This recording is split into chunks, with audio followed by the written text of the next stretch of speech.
Welcome back to the Takeout. Welcome to the Conversation Corner. Connecticut's Democratic Senator Richard Blumenthal was one of the first lawmakers to raise concerns about conditions aboard the USS Abraham Lincoln. And Senator Blumenthal joins me now. Senator, it's a pleasure to have you on the program.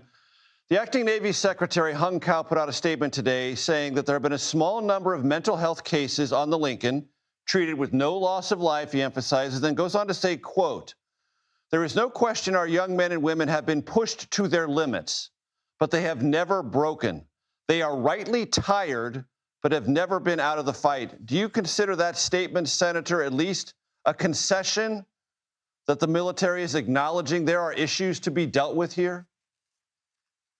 I wish they were more explicit in acknowledging that there are issues, but it is a beginning.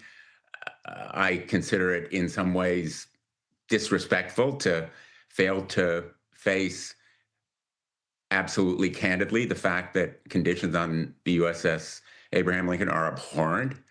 Lack of clean water and sufficient nutritious food, but also the mental strain and stress and anxiety that is produced by being at sea without a port call for a record continuous time, and the prospect of no immediate relief. Yes, the USS George Washington is supposedly on its way, but the time of its arrival is indefinite, and they are dealing with a ship that itself is in need of maintenance and repairs in many respects. So I think it's a kind of roundabout acknowledgement that they need to face facts here, and I hope that they do. The acting Navy Secretary also implied that press coverage of this was trying to portray families of service personnel and the service personnel themselves as victims. How do you regard that? The press has really been a tremendous asset here. It has contributed to our understanding about what's happening on the Abraham Lincoln. It has basically reported what the sailors and their families have told Stars and Stripes and Military Time and other outlets.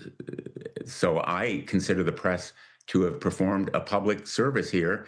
And in fact, the Pentagon has virtually concealed what's happening until recently, when this indirect, somewhat vague acknowledgement is provided by the Navy Secretary. In my view, what's happened here is in many ways a betrayal of trust by the Pentagon's top leaders, because they have failed to provide what the sailors on that ship need to avoid hardship. And let's be very clear, when a member of the military raises their right hand, they know they're going to endure some hardship. But they should expect that our leaders should do everything possible to avoid additional hardship, not contribute to the hardship. And the failure to deliver mail and care packages, proper food, and provide for basic necessities contributes to the tremendous stress of dealing with an aircraft carrier in combat. These aircraft carriers, as you know, perform 24 hours a day, 7 days a week, not only enabling planes to take off and land, but also fending off attacks from missiles and drones, Right. providing the kinds of repairs that are needed.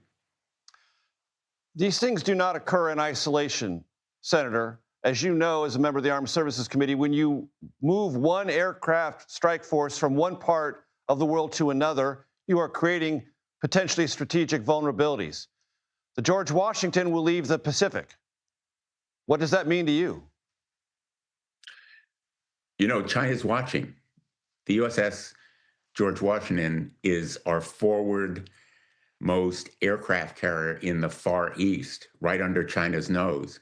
Withdrawing it from that theater means leaving it potentially vulnerable, and moving it to the Middle East may be necessary from the standpoint of this war, but it shows how the war has made us a lot less safe. It has made America less safe. It's made the world less safe. The Iran war, without clear objectives, having accomplished none of the president's goals, is just weakening our military. It is imposing operational stress on our aircraft carriers and destroyers. It's making our sailors go through the kind of stress that could and should be avoided. And of course, taking the George Washington away from the Far East leaves that part of our military defense more vulnerable.